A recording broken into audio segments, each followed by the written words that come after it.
Tendo concluído o estudo panorâmico do Novo Testamento, nada cansativo, bem explicadinho, agora a nossa proposta é estudarmos o livro do Apocalipse, mas de uma maneira aprofundada, com várias aulas.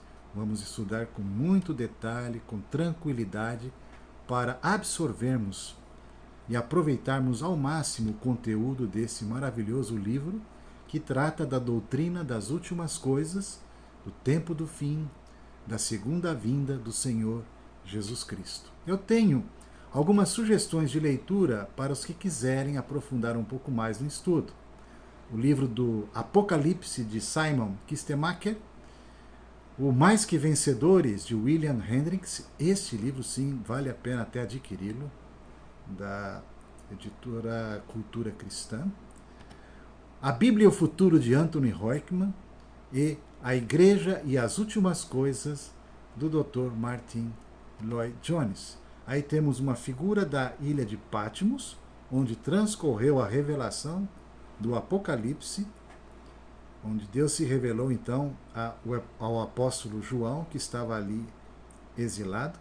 Essa ilha, ela tem 13 quilômetros de comprimento por 7 quilômetros de largura, e também ela tem 35 quilômetros quadrados de área e aproximadamente 3.000 habitantes.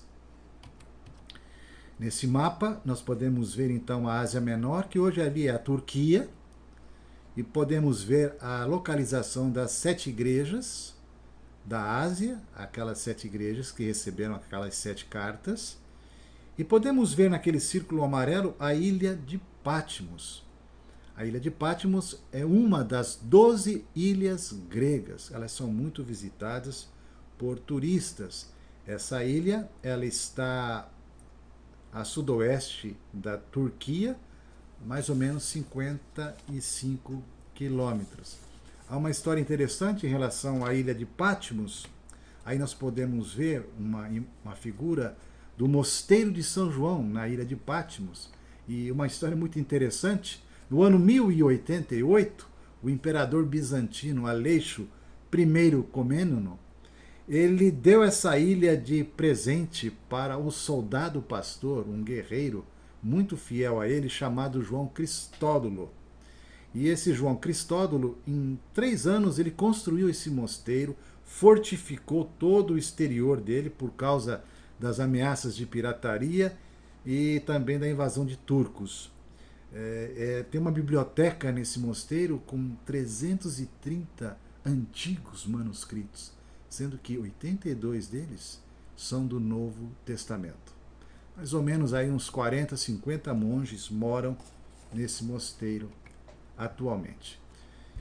À guisa de introdução, vamos tratar do livro do Apocalipse, primeiramente lidando com o propósito de ter sido escrito, o tema, a quem foi endereçado, o autor e a data do livro. Vamos ao propósito. O propósito primeiro é confortar a igreja militante nas lutas contra as forças do mal. Importante voltar a frisar que, naquela época, a igreja estava sofrendo intensa perseguição. O imperador romano Domiciano era muito cruel e perseguia os cristãos de uma maneira cruel. Esse imperador exigia ser adorado e ele se fazia com o próprio Deus. João estava exilado na ilha de Patmos justamente por ordem do imperador Domiciano. Portanto, a igreja estava um tanto enfraquecida, insegura, incerta. O seu principal apóstolo, o último dos apóstolos, João, havia sido aprisionado. O que seria da igreja? Parece que o cristianismo estava fadado a não prosseguir, a se desenvolver. Então, o propósito principal é este: é consolar, fortalecer, fortificar a fé daqueles cristãos, dar a eles ânimo, esperança. Né? Então há muitos trechos no Apocalipse, como nós podemos ver aí, dizendo que Deus vê as lágrimas, não está indiferente às lágrimas dos filhos de Deus. As orações, elas não são ignoradas, elas são influentes, que o Senhor preza pela morte dos mártires. Preciosa é a morte dos cristãos aos olhos do Senhor. também preciosa porque custou a morte do próprio Redentor, o Filho de Deus. O sangue dos mártires será vingado. A vitória final é assegurada. E Cristo reina e Cristo voltará. Esse último aspecto é, na verdade, a grande mensagem do livro do Apocalipse.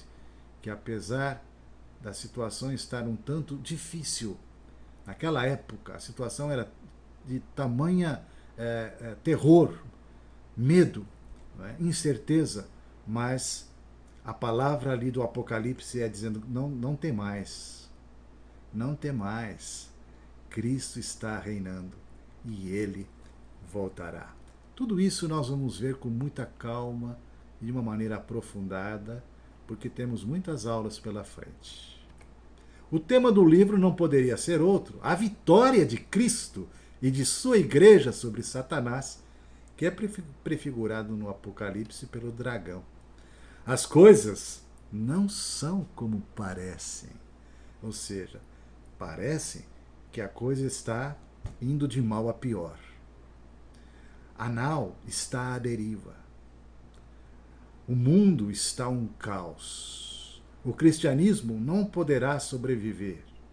Enfim, essa é a situação de muita pressão, muito sofrimento. Mas as coisas não são como parece. Por detrás desse cenário, Cristo está reinando nos céus. Ele tem o controle de todas as coisas em suas mãos. O governo, ele o tem sobre as suas mãos. Cristo é retratado como vitorioso. Há muitas passagens mostrando essa maravilhosa verdade. Vamos ler juntos esse versículo que resume justamente isso, que lá está no Apocalipse 17, 14. Pelejarão eles contra o Cordeiro, e o Cordeiro os vencerá, pois é o Senhor dos senhores e o Rei dos reis. Vencerão também os chamados eleitos e fiéis que se acham com ele. Que bênção, não é? Portanto, há muita oposição, terrível oposição, mas no final a Babilônia cai. Está lá em Apocalipse 18, 2. A besta e o falso profeta são horrivelmente punidos em 19 e 20. O dragão, Satanás, é confinado a um tormento sem fim em Apocalipse capítulo 20, versículo 10. A quem foi endereçado o livro? Primeiramente, aos cristãos que viviam nos dias, na época de João. Porque justamente a palavra de consolo, de conforto, de dar esperança era urgente, necessária. Então ela foi assim escrita e houve essa revelação ali na ilha de Patmos para que fosse endereçada a essa igreja sofredora daquela época. Mas também é uma carta endereçada a todos os cristãos de todas as épocas, de todas as igrejas de todas as épocas na história, uma vez que há registro dos últimos acontecimentos por ocasião da segunda vinda de Cristo. Esta frase que está aí, ela é dita pelo Dr. Martyn Lloyd-Jones, e eu faço eco a essas palavras, porque também é a minha motivação, intenção ao estudar esse livro com vocês. Eu não quero assim estudar o livro simplesmente por curiosidade, de uma maneira especulativa, né, para saber ali o que são aqueles símbolos, 666, os 144 mil, o reino milenar, o que é tudo isso? Na verdade, nós vamos estudar esses aspectos, mas o centro não é esse. Como podemos ler nessa frase, observe, não abordaremos o estudo da segunda vinda de Cristo teórica e academicamente, nem como se estivéssemos tentando ajustar as partes de um quebra-cabeça e estabelecer uma teoria. Antes, aproximemo-nos dela, como somos exortados pelas Escrituras a proceder. É algo que deve alegrar nossos corações, deve confortar-nos, deve estimular-nos a um viver santo, como diz João, e todo o que nele tem esta esperança purifica-se a si mesmo, assim como ele é puro. Isso está lá em 1 João, capítulo 3, versículo 3. O autor do livro e a data em que foi escrito o livro, o autor é João, mas havia muitos Joãos naquela época. Mas o João do Apocalipse é o apóstolo, e ele escreveu no ano 95. E por que chegamos a essa conclusão? Por exemplo, a semelhança de estilo, linguagem e concordância doutrinária entre o Evangelho e o Apocalipse é incrível.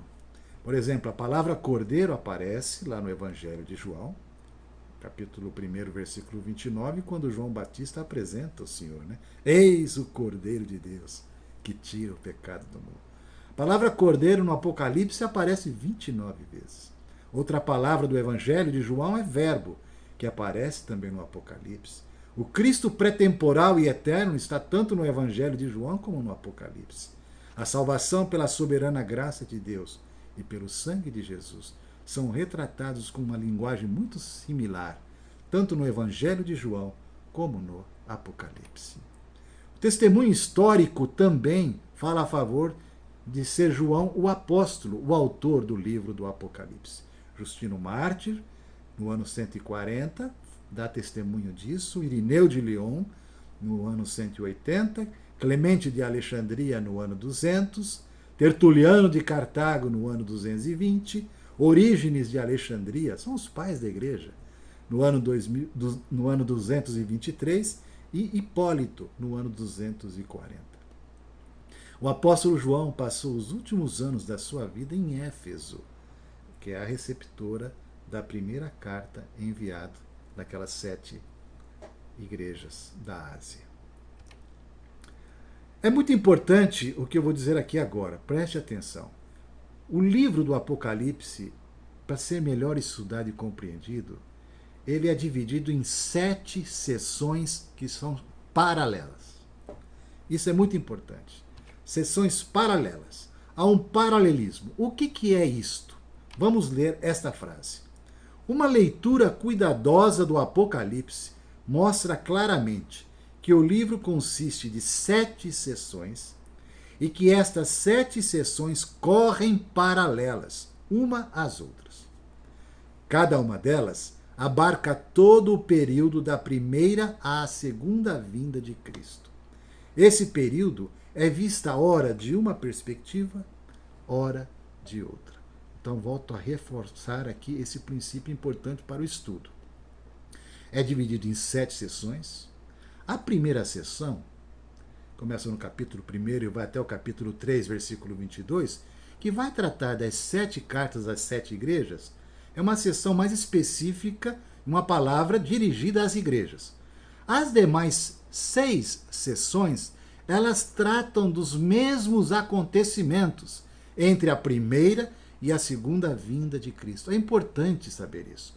Não se trata de capítulo um após o outro, contando uma história sucessiva linearmente. Não. As seções, elas tratam do mesmo assunto, só que trazendo aspectos diferentes.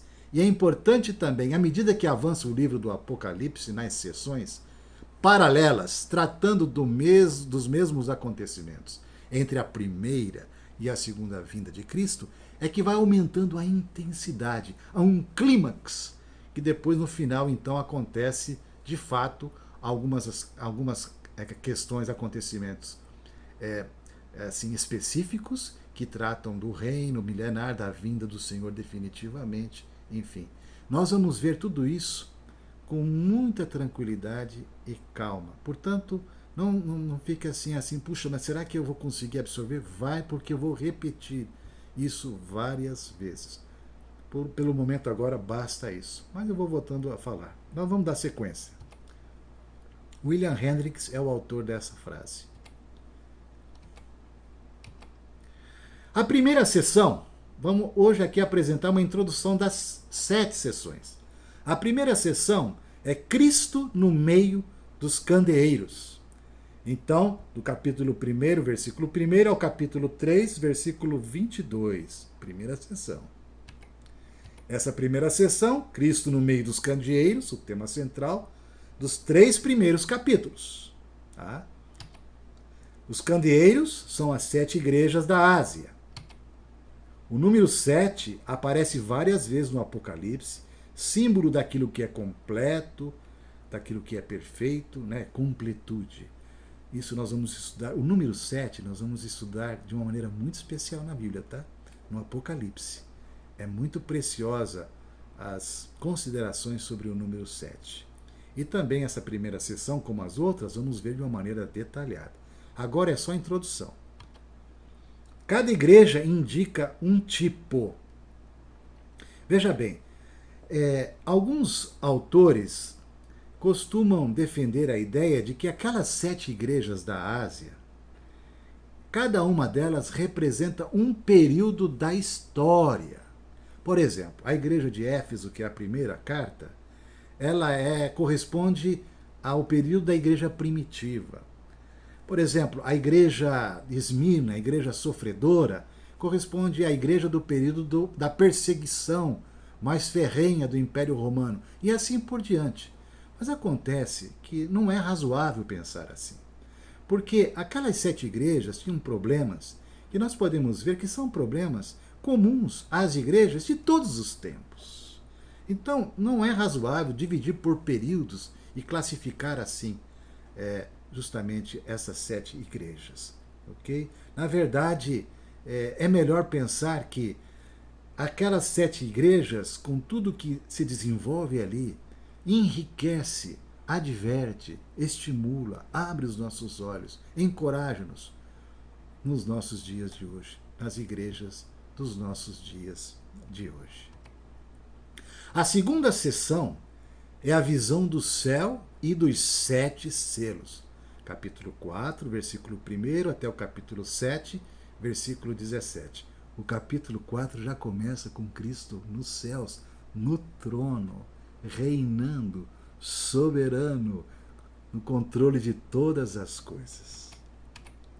O capítulo 4 mostra justamente isso. Cristo no trono, a adoração daqueles que o cercam, na mão direita do Senhor um livro selado com 7 selos. Capítulo 5, versículo 1. O capítulo 6 mostra o Cordeiro abrindo os selos um a um, a ira de Deus e do Cordeiro. Entre o 6º e o 7º selo vai aparecer os 144.000. Quem são eles?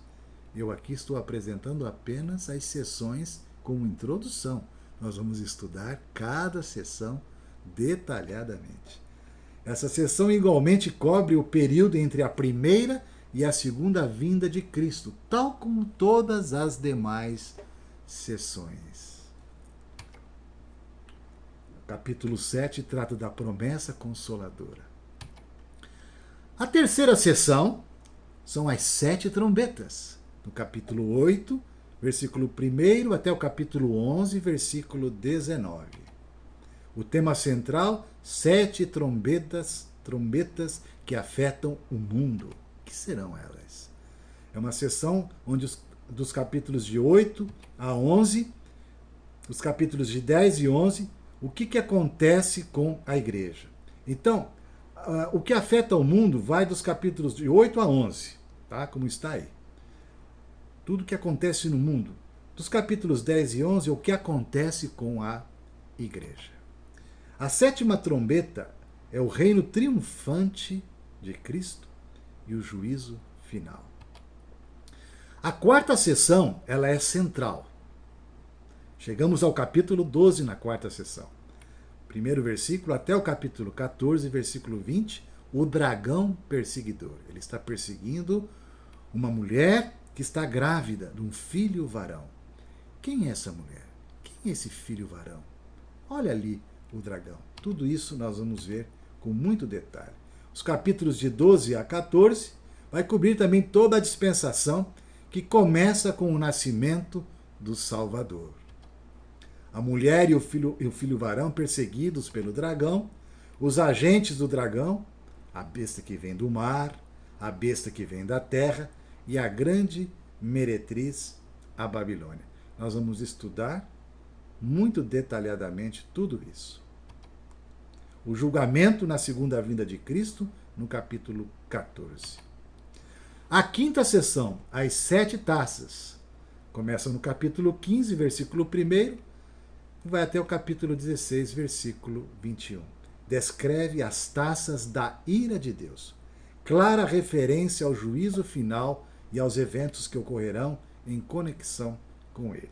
Mas saiba que essas taças da ira de Deus, elas estão sempre ocorrendo entre que período? Entre a primeira vinda e a segunda vinda de Cristo. É que à medida que vai avançando o Apocalipse, a panela vai esquentando, certo?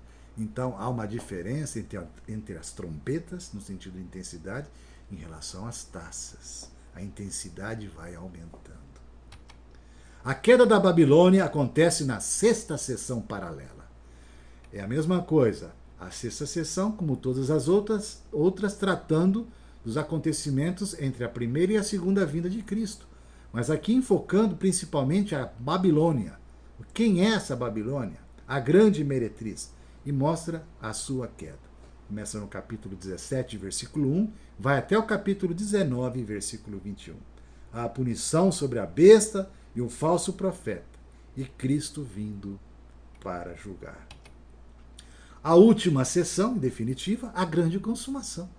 Capítulo 20, versículo 1, até o capítulo 22, o último capítulo do Apocalipse, versículo 21. Introduz novo assunto aqui nessa última sessão, que é a condenação do diabo. Que é uma conexão que é feita também aqui muito importante entre o capítulo 12, versículo 9, e o capítulo 20, versículos 2 e 3. Não vou fazer isso agora. Eu estou apenas lembrando aqui a guisa de introdução de cada sessão. Nós vamos ver isso com calma. Após 1000 anos, Satanás é solto por pouco tempo. O trono branco aqui aparece um juízo final. Novo céu e a nova terra, a nova Jerusalém. Nós terminamos aqui esta primeira aula que teve como finalidade uma introdução ao livro do Apocalipse. Vamos continuar falando na próxima aula sobre essa questão do paralelismo. Vou mostrar vários exemplos de paralelismo dentro do livro do Apocalipse para mostrar que nós não estamos tratando com eventos diferentes, apenas de ângulos diferentes, os mesmos acontecimentos e mudando-se claramente a intensidade. Deus possa abençoar a sua vida. Até a próxima aula. Um abraço.